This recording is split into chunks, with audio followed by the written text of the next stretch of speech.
આંતરડાની અંદર જે કીટાણુ હોય અથવા આંતરડાની કોઈ બીમારી હોય તે દૂર થાય તે લીમડા સાથે જે જોડાયેલો તે શ્રેષ્ઠ ઘરનો વેલો ઓળખાય છે। ત્યાર પછી અરડુસીના પાન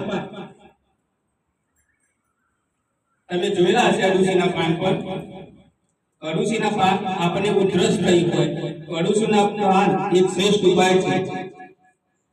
આપણે અહીંયાથી પણ અરડુસી આપેલી ઘણા ઘરે આવેલી પણ હશે, એમાંથી જ લાયેલા છે। લીમડાનો મોર જે ચૈત્ર મહિનાની અંદર લીમડાનો મોરને રાત્રે માટીનું પાત્ર હોય એની અંદર પલાળી દો અથવા તો તાંબાના પાત્રની અંદર જો તમે રાત્રે પાણીમાં પલાળી દો, સવારે વહેલા બ્રશ કર્યા પહેલા જો એ પાણી પીવામાં આવે તો તમને એવું કહેવાય છે કે આખું વર્ષ તાવ જેવી બીમારીથી તમે બચી શકો છો। કેસુડાના ફૂલ જોયા હશે બધા, જેને આપણી ભાષામાં આપણે ખાખરો કહીએ છીએ।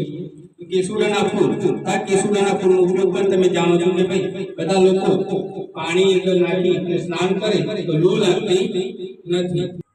આપણને પેટમાં કોઈ ગડબડ થઈ હોય, કોઈ પણ પ્રકારની બીમારી લાગી હોય એ વખતે સૌથી પહેલા ડોક્ટર જો કંઈ જણાવતું હોય તુલસીના પાન એ શ્રેષ્ઠ ઉપાય છે। શરદી, ઉધરસ, કફ થયો હોય ત્યારે આપણે તુલસીના પાનનો ઉપયોગ કરીએ છીએ, એના રસનો ઉપયોગ કરીએ છીએ, તે દ્વારા પણ આપણે નાની મોટી બીમારીથી બચી શકીએ છીએ। બારમાસીના બીજ છે પાન, બારમાસીના બીજ આપણને ડાયાબિટીસની અંદર બહુ જ ગુણકારી છે। આપણે જાણતા નથી પણ છતાં બધા તમે વિચાર કરો કે બારમાસીના પાનનો રસ નિયમિત જો ડાયાબિટીસનો દર્દી જો સેવન કરે તેની અંદર એને ખૂબ જ પ્રમાણમાં રાહત મળતી હોય છે। એનો પણ સરસ ઉપયોગ થતો હોય છે મગજ તેજ કરવા માટે, આપણી યાદ શક્તિ માટે આપણે બદામ ખાઈએ છીએ, બધું કરીએ છીએ, પણ જાસૂદના પાનનો રસ જો નિયમિત સેવન કરવામાં આવે થોડું ઘણું તો એમાં પણ આપણું મગજ બહુ તેજ અને સક્રિય બને છે। તો જાસૂદના પાનનો ઉપયોગ પણ આપણે કરીને આપણે હનુમાનજીને પહેરાવતા હોઈએ છીએ।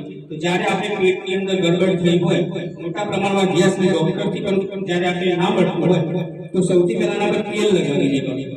ત્યાર પછી જે રોટલી મમ્મી બનાવી એને શેકી દેવાના અને એ આપણા પેટમાં બાંધી દેવાના અડધો કલાક માટે। તો થોડી જ વારમાં એની અંદર એવું પાણી વળશે, ઘરની અંદર મળી રહે છે। તો સૌથી પહેલા છે